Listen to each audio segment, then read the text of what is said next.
Yeah. Okay. Thank you very much, Sani. Doc, straight to business. We are told we have enough vaccines. Why is your outfit not able to meet your target yet?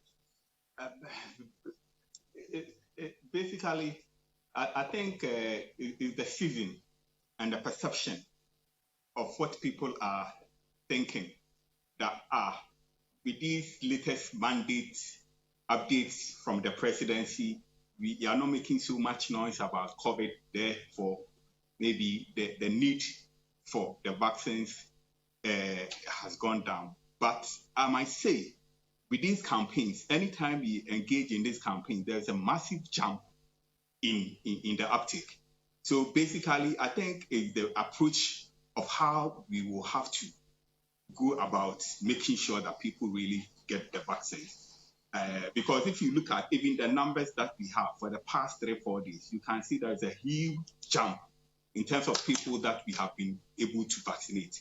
And so such campaigns are really needed for us to really achieve our target.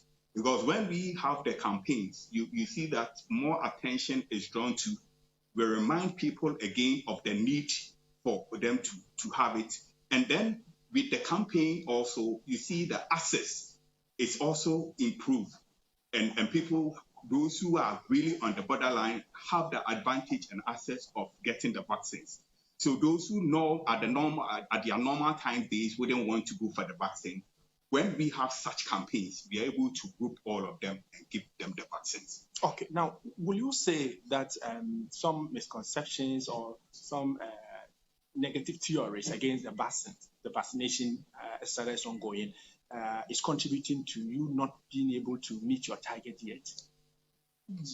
We still have pockets of this hesitancy among some groups, which we have identified a long time ago, and we are still engaging those pockets.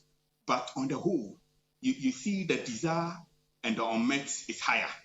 So that if people really have the access of the vaccines, they will receive it. And not only that, we have also increased the age groupings. Initially, we were giving more than 18, now even more than 50. And so the coverage and the target that we are giving now, for example, if you come to Bono East, right now, those who have received the first dose is about 44%. And those who have received the second dose is about 28%. And the reason why we are having these numbers is because we have increased the target. Initially, the target for Bono East was 663,000. But right now, the target that we are working with is almost 800, almost 900,000. So you can see that because of this dilution, it appears that people are not taking the vaccine. But it's all because new cohorts are being added to, which initially we have not really targeted. And therefore, we have to re-strategize for those particular cohorts and be able to engage them so that they can also increase the uptake for. So how will you describe the cold chain system in the region? It's perfect. We have all the fridges, even those that can even take the -80 and all of them are, I think if you have the opportunity, I can take you to the original cold room. We have all the fridges available.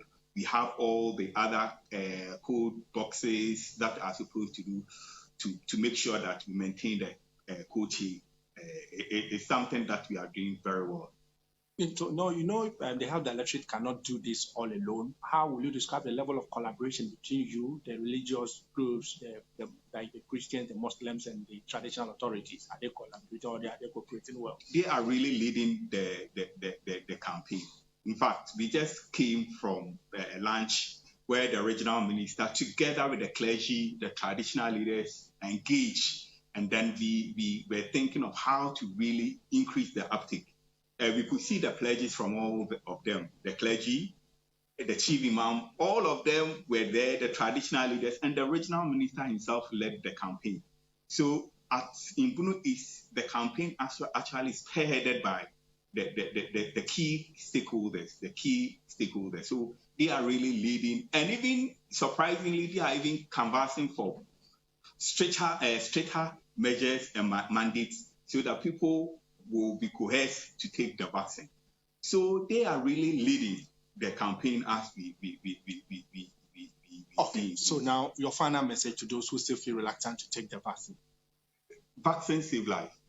I mean, if you look at, especially in Guineas, when we had the third wave, and if you compare those who had the COVID, those who had severe and critical cases, we saw that those who had at least even one dose were protected against those who didn't, as against those who had not even taken one. And for those who have taken the double, the protection was even higher.